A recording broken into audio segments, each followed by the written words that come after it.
Hey guys, it's Casey and welcome back to my channel and welcome back to another very chaotic day in my life. A particularly chaotic day in my life because someone very infuriating is finally back in my town, and if you know anything about my channel, you can probably guess who that is. I am, of course, talking about Mr. the one and only Dress Lec, which is a very mixed emotional situation for me at the moment. I have a lot of feelings on him being back in town, but I was so desperate to talk to him while he was off on his little sabbatical that he goes on every year last week that I resorted to threatening Mr. Clement that if he didn't get him on the phone right now, that I was going to cut off Clement's genitalia, which I do have the skills to do, and he knows that I have the skills and the resources to do it, and I was completely and totally serious at the time. So he informed me that Dress Lec would be back in town this Thursday, which I wasn't expecting him to come back to town for at least another 3 to 4 weeks at the earliest. But apparently there's some kind of political event going on that Dress Lec needs to be here for. Because despite what a lot of people think, especially in my town, Dress Lec does not live in this town because I live in this town. He lives in this town because Clement lives in this town, which, to be fair, I don't think is a pure coincidence, in that I'm pretty sure that Clement only lives in this town because Ronald lives in this town, and I only live in this town because Ronald lives in this town. But it's not directly because of me. But anyway, the point is that Clement told me that Dress would be back in town this Thursday, which was yesterday.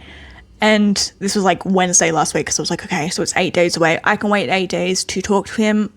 Assumably, he's back in Australia already. Whatever, I will wait that amount of time. And during that amount of time, I kind of got over what I needed to talk to him about, what had me in a spiral, in a mental health spiral, which basically was in regards to, and I never tell anybody this because there's no point in talking about it. There's no point in opening old wounds and rehashing it.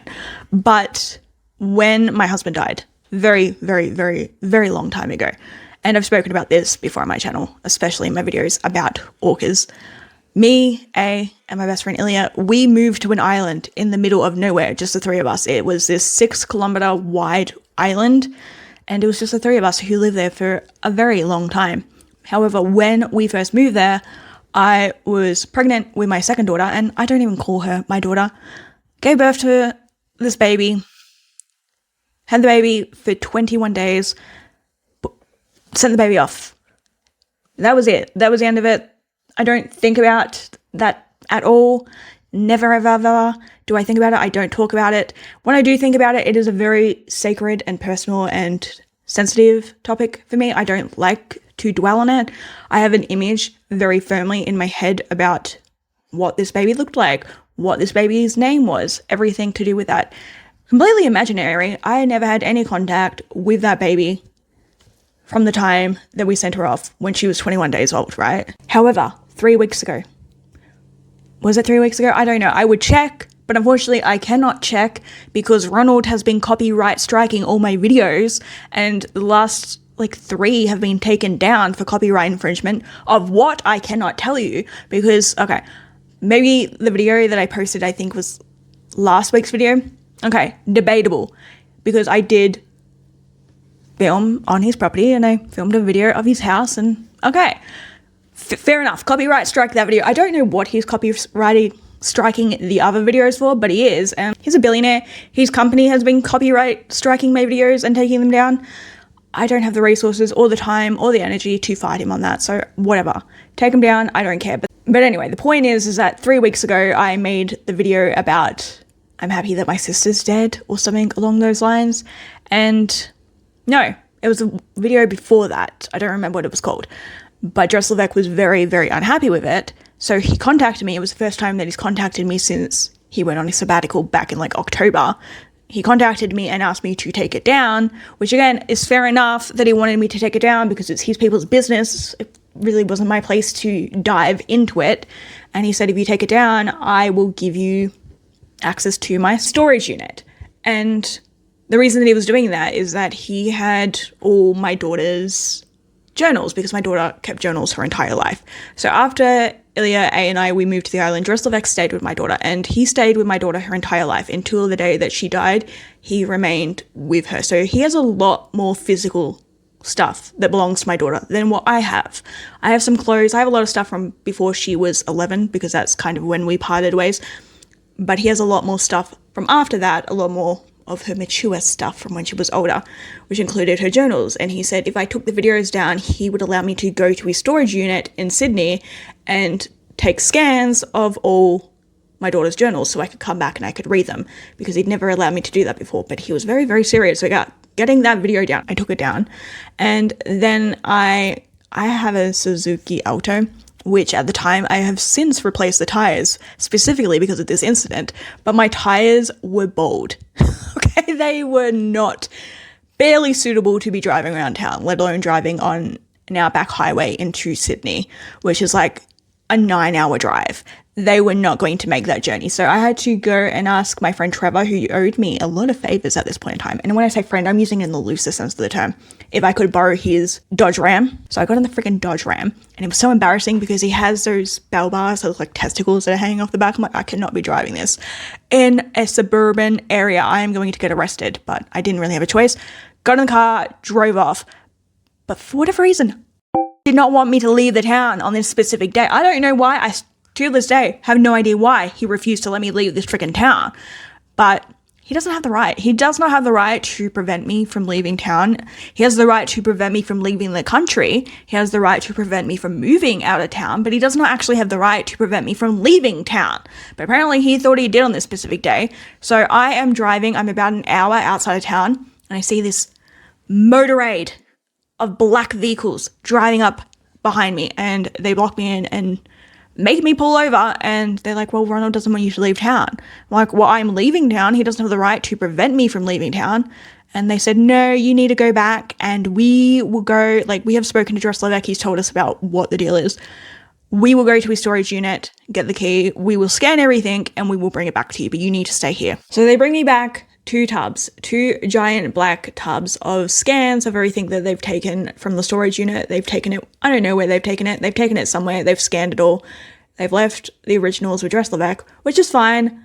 It's his belongings, okay? I don't need the real versions of it. I am happy with scans. They bring back 2 giant tubs of scans. I start going through it. It takes me about a week to sort through everything, read what I need to read. Not everything, but, you know, what I feel is the important parts to understand. There's birthday cards, there's journal entries, there's forms that are being filled out, there's papers from school, there's everything that I need to see, that I want to see. And as I'm going through everything, I find there were 3 photos of a girl in the box. Now, this girl is not my daughter. This girl is not me. However, this girl looks a bit kind of like the in-between point of my daughter and me. I'm like, who is this person? I've never seen this person before in my entire life. There was a name on the back of one of the photos. Don't recognize the first name. I do recognize the second name. I'm staring at this photo of this girl, and it clicks in my head who this girl is, and I am infuriated because, like I said, I have this image in my head of this baby who is very personal to me, very sacred, and I never wanted to actually see this child in real life. I was very content with the image that I had in my head of who this girl was, and suddenly that has been stripped away from me. So I was very, very angry because it's not something that I ever wanted. I didn't want to know this. I didn't want to know what her name was. I didn't want to know which family she grew up with. I didn't want to know any of that stuff, and suddenly I'm forced to against my will because I've got these tubs of scanned stuff that belong to Dress Lec. In hindsight, now that I've kind of moved on and gotten over it, I understand why he would have the photos of it, and I don't really blame him. It's not like he shoved it in my face. I understand why he would have the photos of this girl, just because of the history that he has with my daughter and the reason why he was so interested in my daughter, which is not sexual. I need to put that out there. I don't think Dress Lec is a sexual person, full stop. He is a diagnosed psychopath, like an actual psychopath, like antisocial personality disorder psychopath. I don't think he's inherently sexual in any capacity. I don't think he has any sexual interest in anyone. At least he never has in all the time that I've known him. There is a reason why he was. I'm not going to get into it in this specific video. I know it. He knows it. People who need to know it know it. But yeah, I was really angry about that. Like really, really angry, which is why my friends made me go and stay at Ashton's house for 2 weeks, 10 days. because I was scaring Nate with how pissed off I was, and apparently when you scare Nate, that is grounds for sanctioned living, apparently. But I was pissed off, and I have rage issues. I have certifiable rage issues.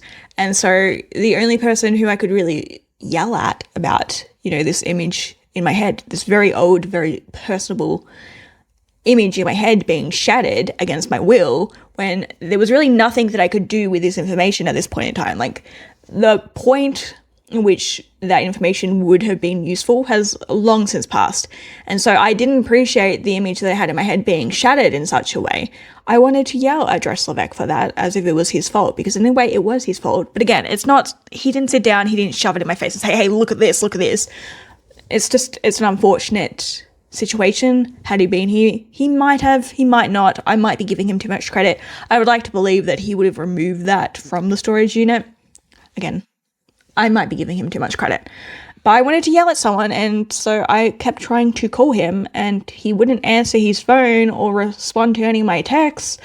And so I just kept calling him and getting more and more angry and frustrated because, again, I have rage issues and there was no one except for Clement. So I went and I hunted down Clement, which wasn't hard because he's currently on his political campaign trail, and they were doing some kind of political event at the only Chinese restaurant in town, and somebody had built a life-size replica of Clement out of Legos. It was impossible to miss. It's just this life-size Lego statue standing at the front of this Chinese restaurant holding a sword up in the air, a Lego sword, and the level of detail of it was, in a word, disconcerting. But it doesn't matter. I'm happy that I know where he is because I am on a rampage. I am in a state of pure rage. So I walk up to the restaurant, and let me tell you, security was tight for a Chinese restaurant in the middle of the day in the Australian outback. There was a bouncer out the door, which wasn't a real bouncer. His name is Salah, and he lives in the town, but he's just like a really big guy, built like a brick shithouse.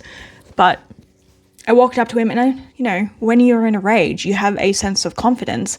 And he's like, well, do you work here? I was like, yeah, I totally work here. Hence, I'm wearing scrubs, and with my name on it, because I was wearing named scrubs. It says Dr. Casey Escamilla. But no, I work here at the Chinese restaurant. That's just a nickname that they call me at my work, because I am a doctor of fried rice. There are white linen tablecloths over the Lazy Susans. There are candles on the Lazy Susans. So I'm walking through, I'm looking for Clement, and someone comes over and they're like, hey, are you with catering? I'm like, what do you mean? This is a Chinese restaurant. What do you mean, am I with catering? I'm like, no, I am here to cut off Clement's dick. And they're like, oh, okay, well, he's been in the employee toilets the last 20 minutes, so down the hall, like, feel free to go down there. So I march over there, I knock on the toilet door. He lets me inside, and I go off on a tangent. I'm like, I need to speak to Dress Lec right now. You need to get him on the phone because he won't answer my phone calls, but he'll answer your phone calls. So get him on the line right now because I need to talk to him. And Clement's like, just hold your horses for a moment. And he pulls out his phone, not to call Dress Lec. Oh no, that would have been too easy. Instead, he starts tapping around on the screen and he pulls up some kind of app. And he goes, okay, we can talk now, because you know as well as I know that Ronald is in cahoots with everyone in town and they're all spying for him at any given point in time. So now if anyone tries to eavesdrop on this conversation, all they're going to hear is you offering me sex in exchange for drug money and me politely turning you down and gently encouraging you to go seek professional help. It's a half-hour loop of a conversation using AI that I prepared earlier. Okay, I don't care about that. It's a little bit fucking weird. I would have preferred if you'd gone with something a little bit nicer than that, but sure, get Dress Lec on the phone now. And Clement tells me that yes, Dress usually would answer his phone calls even if he was on his sabbatical, but he can't at the moment because he's on a flight back from some undisclosed location to Australia, and it's been a long flight because of the whole Dubai situation, and so he's not going to answer the phone because he can't answer the phone, but he'll be back in town on Thursday and that they will be having dinner and I'm welcome to join them. So I tell Clement, kiss my ass. And this mofo looks at me and says, oh my, I can see that you are on a real rampage right now. while I can appreciate the zeal, I don't see how me kissing your bottom at the moment would be beneficial to either of us. Is it a sexual kind of thing? And I was like, oh my God, no, it's not. It's an expression. And this man's like 40. He's not even that young. So there's really no excuse for why he doesn't understand simple expressions like that. But anyway, flash forward to Thursday this week, and I kind of forgot that I was invited and that they were even having dinner at the Chinese restaurant. But Nate and I were working night shift and we were really hungry and we didn't want food from the cafe at the hospital because you get sick of eating hospital food after a little while. So I'm like, okay, let's get noodles for dinner. I want black bean noodles. Nate wants fried rice. Okay, I'm going to go order them. We're going to go pick them up. Well, I'm going to go pick them up. He needs to stay at the hospital to cover the hospital shift. So I go down there and I see Dress Lec and Clement. They're sitting in the restaurant. I was like, shit, I forgot about that. That was tonight. So I go over, I say, hey, have a little bit of a conversation. I'm not going to bore you with it. It's basically just the I'm the one who knocks monologue from Breaking Bad, just with more words. Who are you talking to right now? From his perspective, I'm not the one who knocks. I'm not the danger. I wish I was the danger. Unfortunately, I am not the danger. Flash forward, it is 2:30 in the morning. This morning, it wasn't even last night, it was literally this morning. I hear her on my bedroom window. It wasn't even my door, it was my bedroom window. And someone calling my name. Who is it? 3 guesses. Not even 3 guesses, you get 1 guess. It was Dress Lec. And he was like, can I come inside? I'm like, I don't know. Can you come inside? That is entirely dependent on whether you are here to kill me or not. And he's like, well, if I was here to kill you, I wouldn't be knocking on your window. I would just, come in and do the dirty deed. I was like, yeah, well, that's actually a very fair point because he has proven time and time again that he knows how to get into my house even with all the doors locked. So if he was going to do that, he could have done that easy. So I opened the door, he came inside.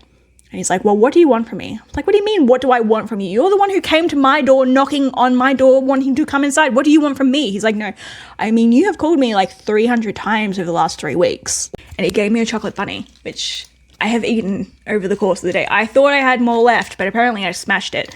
But yeah, he gave me a chocolate bunny because Clement gave it to him, but he doesn't eat chocolate because he's a psychopath. We sat down, we had a conversation, and it was productive in some ways and not productive in other ways. He called me a parasite, which was lovely. It's always nice to be called a worm to your face. We sat down, we had some conversations about some things that needed to be said and some things which probably didn't need to be said, but he said anyway, which is basically just that he's tired, not like physically tired, though I'm sure he is also physically tired, but he's tired of every 3 to 5 months having to go through this, and obviously that's what I wanted to go through again with him having to clean up my life and my mess, and he's sick of doing so. And he looked me in the eye and he told me, well, what do you expect me to do? How can I help you? Because you don't listen to anything that I say. I specifically told you, I took you out to lunch, I asked you where you wanted to go, and I drove you all the way to Sydney to some stupid chain restaurant to take you out to lunch because that's where you wanted to be, in order to spell it out to you to stop talking to those people. Stop talking to the authorities, stop talking to the doctors, stop talking to the scientists, and you were like, yes, that sounds like a good idea, and I blinked, and the next moment anyone knew you were in Melbourne with 2 agents exchanging Secret Santa Christmas presents. So what do you want me to do about that? I was like, well, I just want you to tell me what to do. He's like, tell you what to do. Which is the point in which he called me a parasite. He's like, I already told you what to do. You don't listen. Unless it's exactly what you want to do, you're not going to do it. You never have. He's like, I gave you the freaking journals. I told you to do the work and you refused to do it. But I don't think that's my fault. Okay, I don't think that's my fault because I don't mind doing this journal, which isn't even one that he brought me. This is one that Nate brought me for Christmas. I actually quite enjoy doing this journal because this journal is just narrative stuff. I enjoy, reflecting on memories and thinking, oh yeah, that was fun. Oh, I haven't thought about that in a long time. Oh, that's interesting to, reflect on. I don't want to do these stupid journals. I don't enjoy these journals. They have got stupid prompts in it. Why would I want to sit down and think about, look outside your window and describe what you see. Use the facing page to draw the scene or a specific element of it. I don't want to fucking do that. Anyway, a lot more was said. A lot more was discussed. I'm not going to get into it because really, I don't know how to express it right now.